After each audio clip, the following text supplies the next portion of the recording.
Well, it's that time again.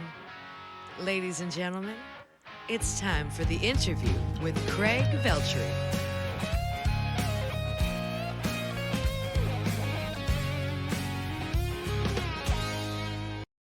Thank you, Megan Pennington, and welcome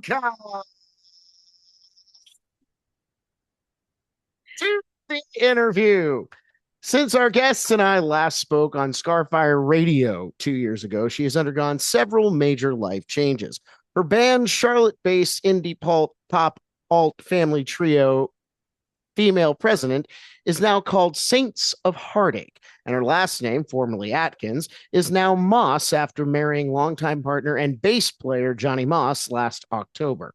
As this episode premieres on the Scarfire Media Podcast Network, the first album under the moniker Saints of Heartache, entitled, and I love the title, Everything is Beautiful and I'm Still Alive, is available now on streaming. Though they led with Lakewood Drive as the first single, and that one is a banger, we will play my favorite cut, Rosarito Beach, a Scarfire exclusive, at the end of this episode. I think our guest has a favoring of that as well.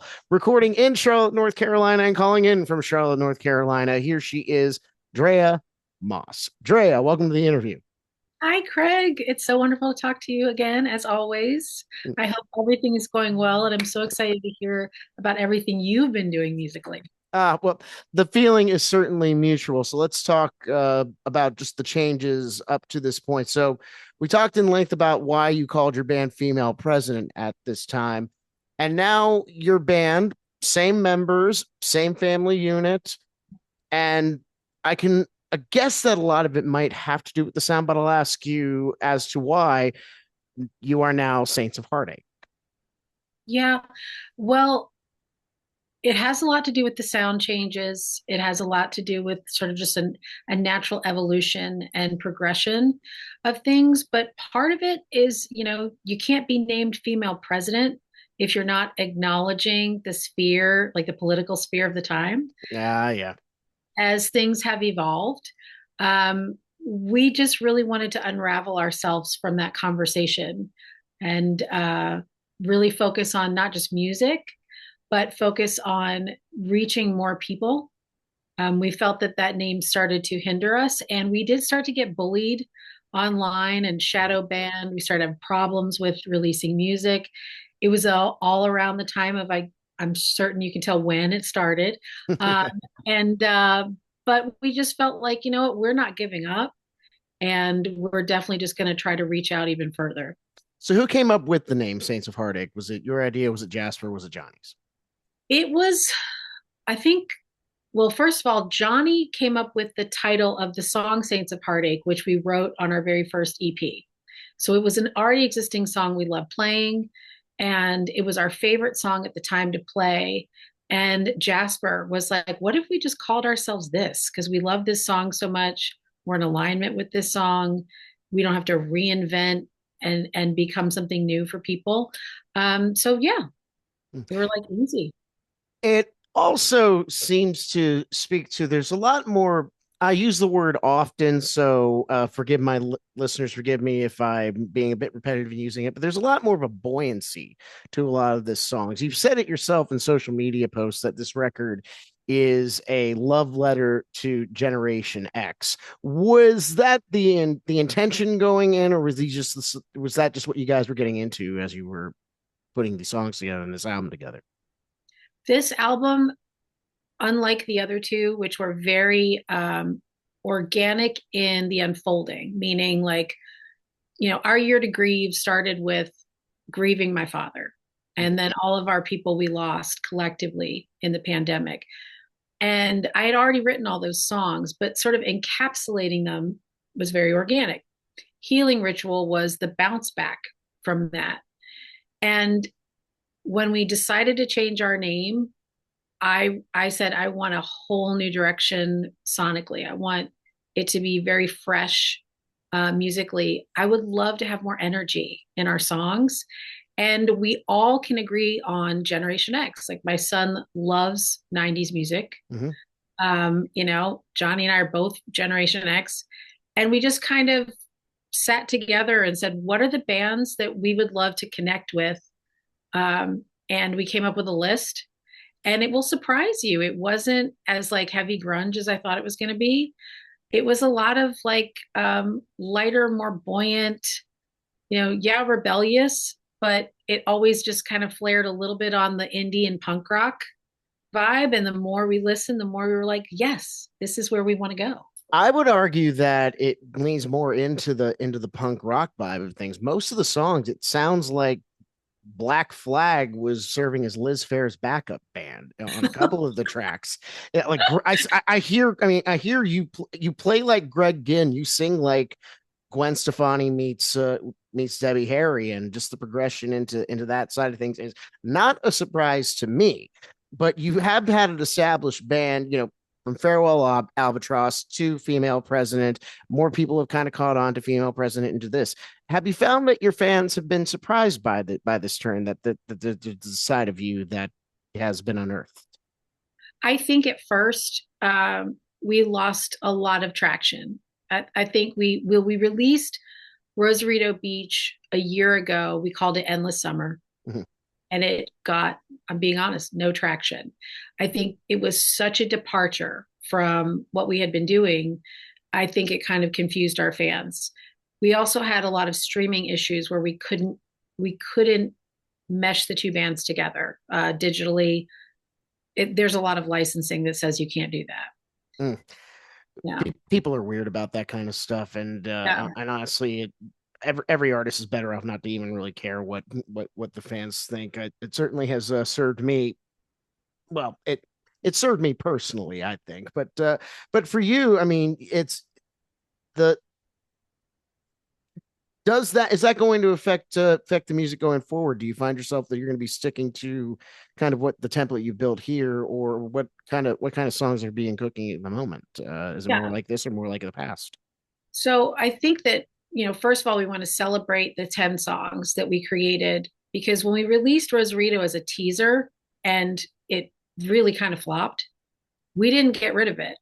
I love that it's your favorite and my favorite. I adore it. It's actually all of incredible. We all love it. But we just felt like she wasn't given an opportunity to shine. And we finished the 10 songs instead of rushing them all out. We worked with an amazing producer to help us with like final mixing and mastering. And then when we released Lakewood Drive, that has been so awesome, because all of a sudden we have not only energized our older fan base, but we have all these new fans that love the song. And that traction, I feel like, is going to open the door for people to hear Rosarito in the context it should be. It's like it's all part of that genre blending that we're known for.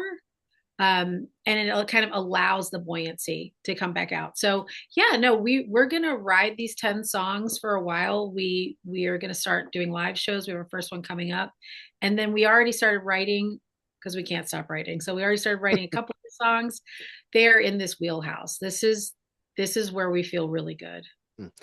We'll talk about how each of the members shine on this record, not just you, Drea Moss, here on the Craig-Veltri interview on the Scarfire Media Podcast Network. For more on Scarfire Media and all of our services, visit our website, scarfiremedia.com. Check out all the great podcasts on the Scarfire Media Podcast Network, the Cool Brother Podcast, new episodes of The Fire Pit. And thank you for listening to the Craig-Veltri interview. Like, share, and subscribe. Though the vocals and the guitar really do shine, and the improvements are leaps and bounds from when I met you over 10 years ago now at this point. Your son and drummer Jasper Cunningham, no kidding, he loves the 90s stuff. He really shines, and I think not only his mixing, but his just ease behind the kit. I mean, you get giddy at the mention of how he plays. What's it like being in the band with this constantly evolving dynamo behind the kit? I just love how you've described him, because that's how I feel about him. It's just, we're in such a good place. Like, I'm knocking on wood because I'm Italian and superstitious, but it's this idea of like, oh, me too. You know what I mean? It's just this idea of like, when we first started playing music together, he was a kid, he was a teenager, and it was kind of like, oh, we're all stuck together. Let's make this work. Yeah. And over the years, I've seen Because to those that might not have heard the episode, you guys formed during the pandemic as kind of on a whim. we did.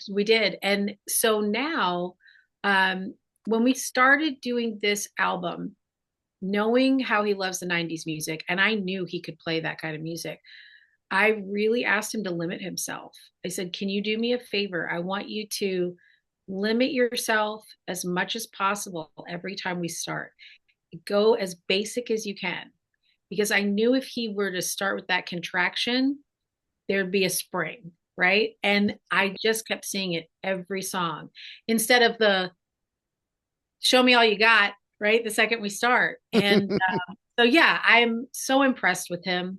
And I'm not one of those people who doesn't compliment their kids because it'll blow their head up. My thing is, I just am so proud of the fact that he could, even with limitations, right, give it that edge. Like there's always that Jasper edge in every one of the songs. And he has gone on to do his own solo work. I remember you were mentioning in the last interview that he had released. He was in the process of releasing music. He's since put out that new record. As far as what he winds up doing in the future has the discussion as if his career starts to pop up. Do you see this band, you and Johnny continuing on, or is he going to continue to be a mainstay and continue to be the permanent drummer of now Saints of Heartaches? Yeah, we've talked about that because he's going to be 23 and he's writing another album. We've never discouraged him to, not pursue solo work or join other bands. But what he feels like and what we all feel like is, should there be a time where he's too busy, he would still be like our writing drummer. So we would still write and record together. We have a really great work ethic and workflow, the three of us. So we would continue to do that. If we had to sub out for shows, which again, like, hope we don't ever have to do that. But if he just, if his career takes off in another direction, we'd probably just go in, that sort of like substitute area. I hope all the best for him. And the one, even though he doesn't get vocal feature on this, Johnny does. And I'm of course speaking of his track for Human Waste on this record, which is it almost feels like it does keep having it be just a not quite a Walking Man's Blues kind of song. It's certainly reminiscent of some old Sun Records era Johnny Cash kind of music. And the lyrics are certainly wild for the proceedings. Talk to me about the writing of this song in particular. Is it something that he's had stirring around? Did you guys come write it? It's like, we need to have the bass player do a song. Why? Yeah. So it's actually a cover, and it's of a band called Sloppy Seconds. And it was we wanted to do one political nod to the 90s of like, what was the Generation X vibe of, we looked at politics, the world leaders, that whole thing. And he really loved that song. And when he brought it to us, we were totally down and wanted to do a stripped down version of it so that it, because again, like growing up in the 90s and like going to see shows, it was completely normal for like a folk punk artist to open for like a thrash metal band. Like there would just be all of these random combinations. And so that's kind of like our nod to the randomness of it. But yeah, those words are wild, but we actually really feel that way. So I mean, you talk about how diverse people forget what CBGB's was: country, bluegrass, CB it was country, blues, and bluegrass. Yeah, country, blues, bluegrass. So it's much more. I mean, for as much as punk music gets a bad rap for being one of the most beholden to purity tests out of a lot of the genres, it began as kind of a big tent for everything. So it's refreshing to hear that you kept that in mind as far as bringing that into the set list. Drea Moss on the Craig Veltri interview, now streaming on musicfromthe412.com. New episodes of the Craig Veltri interview drop on musicfromthe412.com every Monday at 8 a.m. and stream regularly on musicfromthe412.com. Download the app on Roku, and of course visit musicfromthe412.com. Now, I think we talked a little bit about how you and Johnny met, wound up being together. When did the conversation move to, hey, let's get married? That was, I think, the third year we were together, and the story is actually super romantic, I think. We were, it was the first time I ever hopped in the cab of the bandwagon with him. He was driving a band who you may have heard of, Tiger's Jaw. Okay. They're awesome. And I met up with them on tour. I like literally like flew down to Austin and met up with them, rode in the cab with them. We were going to go to Pensacola and Atlanta, and then eventually end up back in Charlotte. And we were watching a literal sunrise. And I don't know if you've ever had the road call you. We're both definitely people who love the road. And we were just in there and talking, and we already started blending our family, and like we're watching this sunrise and on tour with this amazing band. And we just decided like, this is it. Like we're partners. We're building from here on out. And it took us until 2024 to actually have the legal documents and the wedding. We took the kids, flew them to San Diego. We stood on a cliff looking at Mexico. Was that a place that you guys just loved the view of? Is it meaningful to you? You just didn't want to get married in Charlotte? So we didn't want to get married on the East Coast, and because we didn't know who we could say no to. Like really, we just had too many people we love, and you saw my wedding. For those that don't know, Dre actually was my wedding photographer. Yes. Back when I made a huge mistake, but you Well documented. Well documented Beautifully it. So documented mistake. Yes. best thing that happened at the wedding were your photographs, I'll say. Yeah. But anyway, so I understand why invitations would be difficult. You saw how big that got. So why did you ultimately decide San Diego? So we decided we wanted a destination wedding. We really wanted to go to Mexico. And when we started looking into like passports for all the kids and licenses, and so we were like, all right, we're doing it stateside. Let's go to California. We love California. We both love San Diego more than any other part of California. I loved it when I visited there. Right. And then I got online and found the coolest, easiest wedding company. They're called Cactus Collective. I highly recommend them for, smaller weddings, destination weddings. And it was like 2 phone calls and an email, and they were like taking care of everything. And we flew the kids to San Diego. Johnny was ending a tour. So he actually like got off tour, how convenient, right? And it was the crazy wedding, I have to tell you, because it was going to be just so simple, like go on a cliff, meeting the person. Her name was Jen. She was going to marry us. I insisted on this particular photographer, incredible photographer, and that was it. And then we're going to go back to the hotel, maybe grab lunch or something. Well, you know us, and you know how Johnny and I tend to attract talkers. So the night before, we're hanging out at our little cliffside mom and pop motel, and we're overlooking the cliff. And of course, we're romanticizing this gorgeous view as the sun setting on the Pacific. But there's like literal like construction vehicles like right there that, of course, weren't in the brochure. Oh. So good thing we weren't getting married there. But I was just like thinking like, oh man, all the people that were supposed to come here, and there's all this like digging equipment.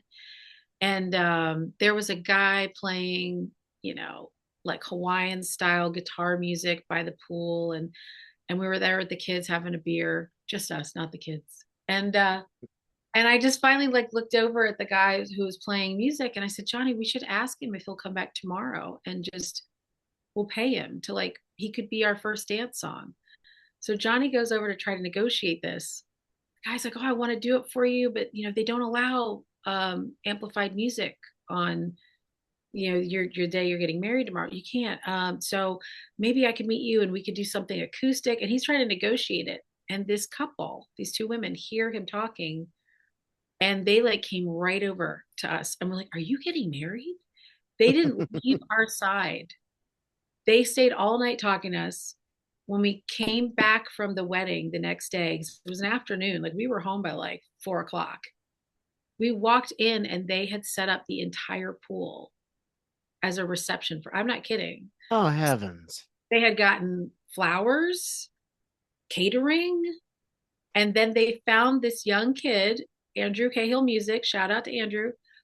He was staying at the hotel and they paid him like $100 cash to just play music for us and be our first dance. And it was the craziest thing. Like we'd never met them before. We're still friends with them now. But it was one of those things like we waited all that time and it was so magical. I took the words right out of my mouth, and congratulations with all that. We'll talk more about the album as we press on here on the Craig-Veltri interview. The archive, including Drea Atkins' first appearance on the Craig-Veltri interview, is available now on Patreon, the Craig-Veltri interview archive. Go to patreon.com/CVI archive. And for $5 a month, you can check out some of the early Scarfire radio days of the Craig-Veltri interview, including interviews with the aforementioned Drea Atkins, Chris Lee of WRAL, Jack Gavin, formerly of the Charlie Daniels Band, and many more on the Craig-Veltri interview archive at patreon.com/CVI archive. Now, since we are going to feature Rosarito Beach, and it seemed to be the song that really kicked things into gear with Everything is Beautiful and I'm Still Alive. Talk to me about just the writing of that. Where is Rosita Beach? Why did it mean enough to you to write about it? All right. So I'm just going to be totally honest. Johnny made up a bass riff that we thought was infectious. And I was like, hold on. I'm just going to write some chords around it. And then I wrote some chords around it. And then I was like, okay, this feels like Motown meets Gwen Stefani meets, pop punk from Southern SoCal pop punk. Orange County punk. Yep. Yeah. And we just and then that started making me think of specifically the beach. And we love Mexico so much. So we were like, what's the beach that every Californian has to surf in Mexico? And it's Rosarito Beach, according to the internet. So okay. I was about to ask. I don't recall you ever owning a board. No, but the vibe of the song was like, I just kept thinking of like surfers and skateboarders and all these stories. And then we just wrote a story. And that story of Rosarito Beach and this young girl joining a band and leaving everybody behind and getting on the road just started the wheels turning. Like, oh, I know I've written songs about road trips when I was younger and being in a car and partying. And it just kind of opened the floodgates to like all those fun times, like before the internet took over everything. Would you say that having this be like the first song that really you guys zeroed in on, could you also say that it opened the floodgates for Everything is Beautiful, I'm Still Alive?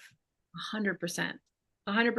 And I was so tired of complaining about like the difficulty of switching band names and what was going on with the streaming services and what's going on in the world. And we just, hence why you settled on that title, Everything's Beautiful, I'm Still Alive. Yes. Yeah. Specifically as far as the verbiage is concerned, how did that come to you? The verbiage of the songs or the verbiage, the within the title. I mean, it's such a almost a defiance to, I can almost hear you saying like everything is beautiful and I'm still alive, like voices, intrusive thoughts, shut up. Yes, Yeah. So, and that came when we were probably 75% of the way through writing the album. The other thing I didn't share with you is this album was like written and rewritten. We had like a recording issue at one point, so we had to re-record some songs. Then we tried to work with one person on mixing and mastering, and that didn't work out well. So then it kind of made us look at our stuff and go, okay, what can we do? And we were going to do all of it, right? So then we retweaked everything. I just felt like we kept redoing it, revisiting it. And when we got to the song, which is called AAA, Yeah, it's like the great one song. dark song. Um, we were talking about that is a childhood memory and all these things, and we were talking about like just dark crap that's happened to us, and then Johnny was like, "Well, look, you know what? This whole thing sounds beautiful. We're still alive," and I was like, "Yes."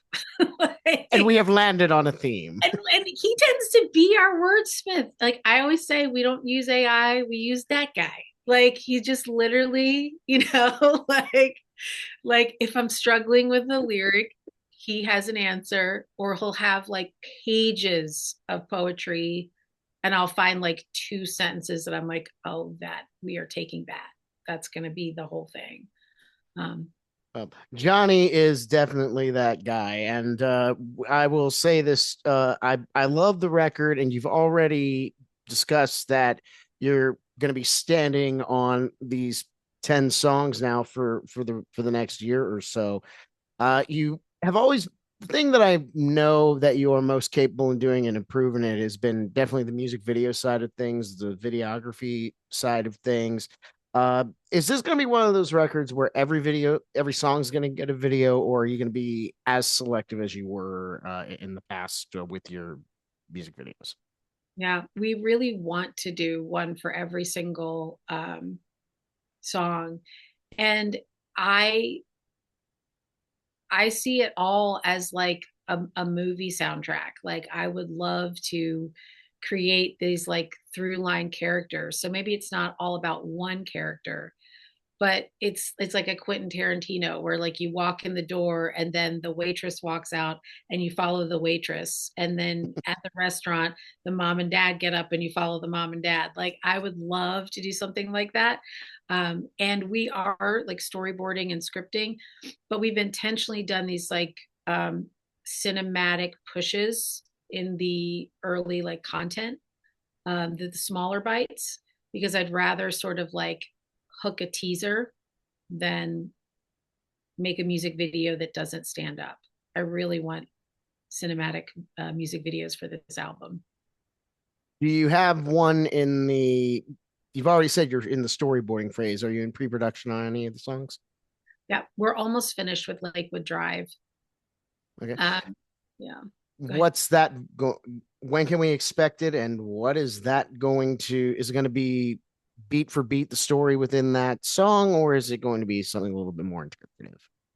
It's definitely more interpretive. We've already started filming it. We've kind of teased some of the smaller content of it, but it really is about when you just have to like you're tired of being at home. You're. It's kind of symbolic of you need your third place. You're totally done with being at home.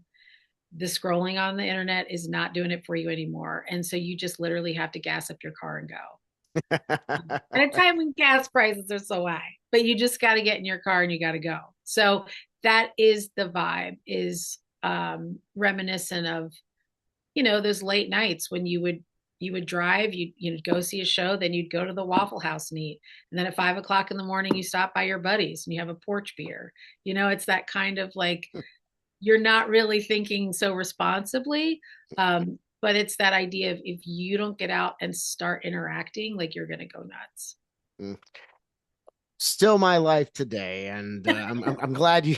I might be using the third place as a song concept. Thank you for that alone.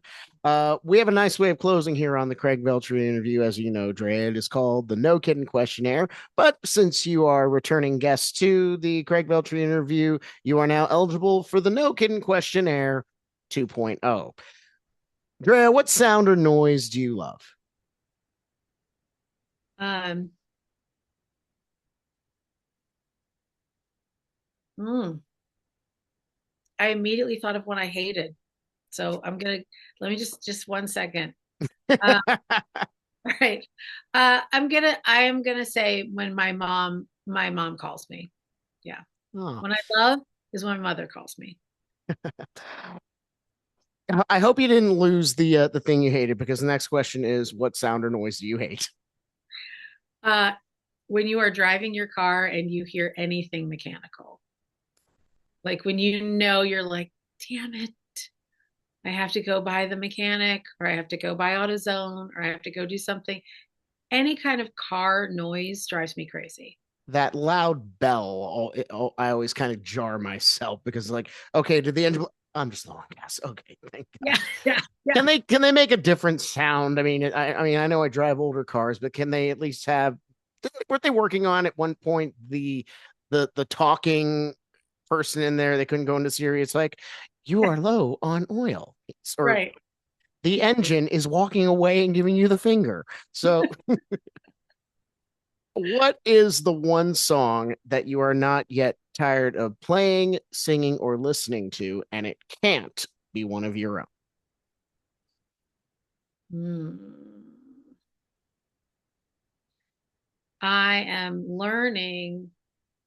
I want to learn to cover, so I am learning that song "Black Sheep," and it's from Jen Wigmore. yeah from the Scott Pilgrim versus the World soundtrack. Yeah. I can't get that out of my head. Like I will listen to it over and over and over again. I she was come Wigmore was kind of coming out around the same time as Winehouse, and I think the hype that was going on with her kind of blew Wigmore off to the side. But that first record, Hey Ho, Beaten by the Game of Love. I mean, she was just as I like her lyrics a lot better, especially Black Sheep. It's such a great song. I do too. I do too. If reincarnation is real, what animal or organism do you hope to come back as? A giraffe. Like that. Why? I'm very short. I wasn't going to say, but I had a feeling it had to do with it. I just would love a different perspective, like a different view. That'd be cool, Mm. you know? I don't know. The pains in the neck, I can imagine, are a lot worse, and you can't reach for it either. It's I that might be fun though. Uh, you are Italian, and I do know you know your way around the kitchen. What is your favorite food to make at home? Right now, it is sourdough. Bread making. Uh, Is do you just the bread, or is it are you making several different kinds of bread? I'm only trying to master sourdough and anything related to sourdough because once you start making sourdough, you have to keep the starter. You have to name the starter and you have to feed it and care for it like a pet or a house plant. So you pretty much just devote your life to this jar of goo and you just keep trying to shape it into different things that you can eat. It's delicious. Oh, I love sourdough. I love I It'll love trap you. It'll trap you. I'm just saying. Oh my gosh. Uh well, also being Italian, Drea, I've heard you invent a few. What is your favorite curse word? Oh my.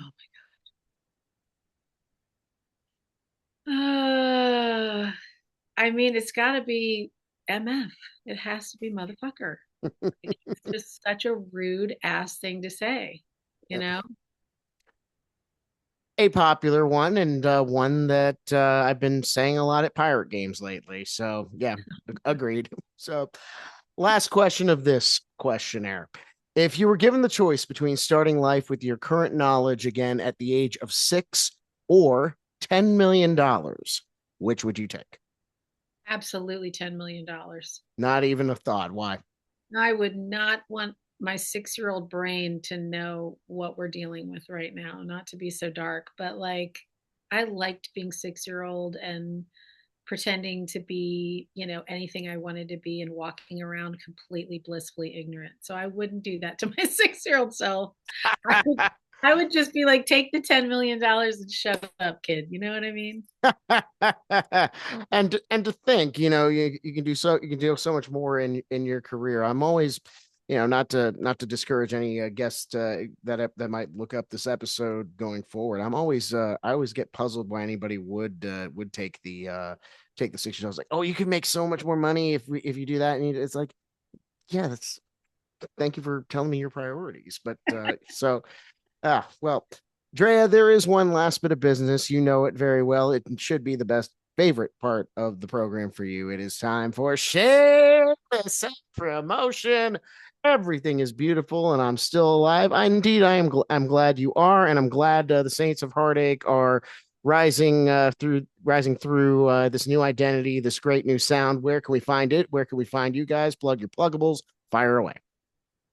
All right. Well, you can find us at our website, saintsofheartache.com. You can find us at Bandcamp, Saints of Heartache. Our full album is going to be available July 29th. We're having a listening party, so join us there. We are on Instagram, Saints of Heartache. We are on Facebook, Saints of Heartache, TikTok, and of course, Spotify and every other streaming platform. We would love if you gave us a listen. And if you're in the Rock Hill area, we have our very first live show. It's going to be at Outsiders Tavern on July 31st at 9:00. We're doing 5 songs, and that's it. Oh, this is you were telling me about this off the air. This is a pop-up show, a secret show, if you will. Yeah, it was a secret show, and then people found out about it. So now we're just telling people about it. So. There's always somebody in the family or the friend group you just can't tell anything to. It's like we took the good surprise on you. It's like, but Drea, I am proud as peach to continue to see your musical evolution, your family's musical evolution, and I am just proud as hell to know you. So thank you again for your magic and for joining me here today on the Craig-Veltri interview. Thank you, Craig. It's always great to see you.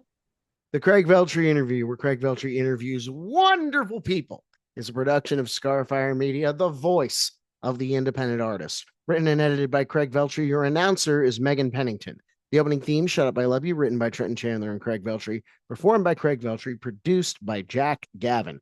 Inside the Cabin is available now on all streaming. Support Moonshine Vagabonds by downloading directly from Bandcamp.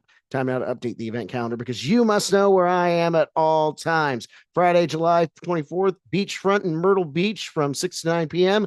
Saturday, July 25th, Lulu's in Barefoot Landing, Myrtle Beach, kind of on the North Myrtle Beach border from 5 to 9 p.m. Then on Wednesday, July 29th, Tin Roof, Myrtle Beach from 6 to 9 p.m. For full dates, including Pittsburgh, Chicago, and Nashville, visit my website, craig-veltri.bandzoogle.com. For booking info, including full band and this podcast, email me at craig-veltri@gmail.com. For all Moonshine Vagabond inquiries, email moonshinevagabonds@gmail.com. You can find the interview on Facebook by searching the Craig-Veltri interview, YouTube at Craig-Veltri Music, music from the412.com, and you can find me on Instagram, or as my old roommate, the Tommy Thomas, used to call it, Instagirl, at craig.veltri. For Drea Moss, I'm Craig-Veltri, and this has been the Craig-Veltri interview.